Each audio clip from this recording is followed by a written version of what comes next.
Sonipat NCR में clerk लगातार अनिश्चितकालीन हड़ताल पर डटे हुए हैं और आज से भूख हड़ताल भी शुरू कर दी गई है।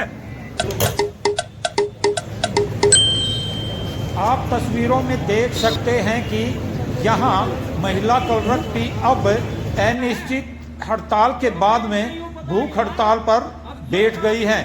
महिला कलरकों ने भी कहा है कि यही कहना चाहती हूँ कि आपसे हाथ जोड़कर विनती है कि हमारा 35,400 का जो हमारा अधिकार है वो हमें दे दीजिए, ताकि हम यहाँ से उठकर अपने स्थानों पर जाके काम कर सकें। धरने पर बैठे हैं तो हमारी एक ही मांग है, 5 तारीख से बैठी है 35,400। हमें जब तक 35,400 नहीं मिल जाता है हम यहाँ से उठने वाले नहीं हैं और भूख हड़ताल भी जारी है और भूख हड़ताल तब तक जारी रहेगी जब तक हमें 35,400 नहीं। अभी तो कोई निर्णय नहीं लिया है, वो बार बार यही है कि बीच का रास्ता। हम कोई बीच का रास्ता नहीं अपनाएंगे, हम केवल और केवल 35,400 ही लेंगे। अच्छा, बीच के रास्ते की क्या बात है वो बीच के रास्ते? वो ये चाहते हैं कि हम 35,400 से नीचे एग्री हो, लेकिन हम 35,400 से एक पैसा भी एग्री नहीं होंगे। 35,400 जब तक नहीं मिल जाता हमारा भाईचारा यूं ही बैठा रहेगा, वो अपनी जगह से नहीं लेगा, हमारा धरना जारी रहेगा और भूख हड़ताल भी जारी रहेगी। से अपील है हमारी आवाज सुने और हमारा 35,400 का हक दे दे, नहीं तो साथियों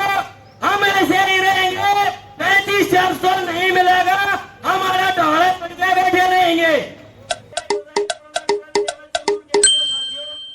इस दौरान यहाँ अनिश्चितकालीन हड़ताल पर बैठे कलरकों ने अब साफ तौर से सरकार को यह भी चेतावनी दे डाली है कि अब की बार किसी भी कर्मचारी की हरियाणा में सैलरी नहीं बनेगी।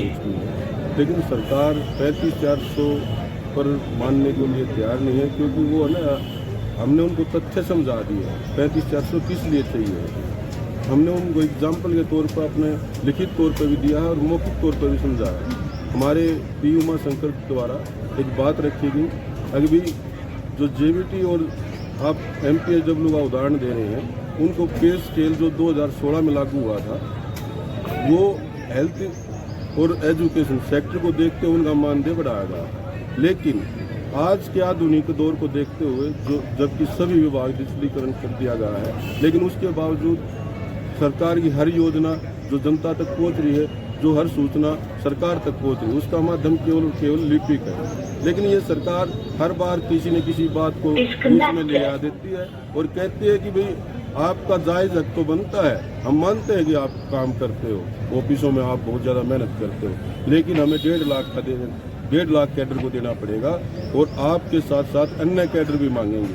जबकि हमने उनको स्पष्ट तौर पर कहा है कि हम जो +2 में फर्स्ट डिवीजन हो या ग्रेजुएट हैं, उसके बावजूद हम डिप्लोमा होल्डर हैं, तो ऐसा कैडर कौन सा है जो हमारे साथ मांग कर रहा है, उसका जवाब सरकार देने के लिए तैयार नहीं है। पी उमा शंकर जी ने ये बात जरूर मानी है कि हाँ आपका जायज हक बनता है, 35,400 के बावजूद आप कोई बीच की फिगर बता दीजिए।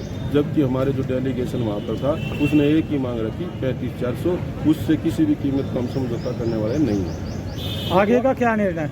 आगे का निर्णय हमारा यही है कि अगर सरकार बुधवार की वार्ता में हमारी बात को 35,400 नहीं मानती है, तो हमारी जो कल मीटिंग हुई थी जींद में, उसमें बहुत सारे मुद्दों पर चर्चा हुई है। इस आंदोलन को विकराल रूप दिया जाएगा, अन्य संगठनों की भी सहायता ली जा सकती है, जिन्होंने हमारे को लिखित तौर पर यहाँ पर आश्वासन दिया है कि हम आपकी मांग जो 35,400 है उसका पूर्णतः समर्थन करें। पहले ज्ञापन दिया DC महोदय को, फिर MLA को, फिर हमने चीफ सेक्रेटरी महोदय को, फिर विधानसभा में बात उठी, फिर हमने 18 जून को करनाल पहुंचे। बिल्कुल अनदेखी की है सरकार ने हमारी, और सरकार हमारे धैर्य की परीक्षा ले रही है।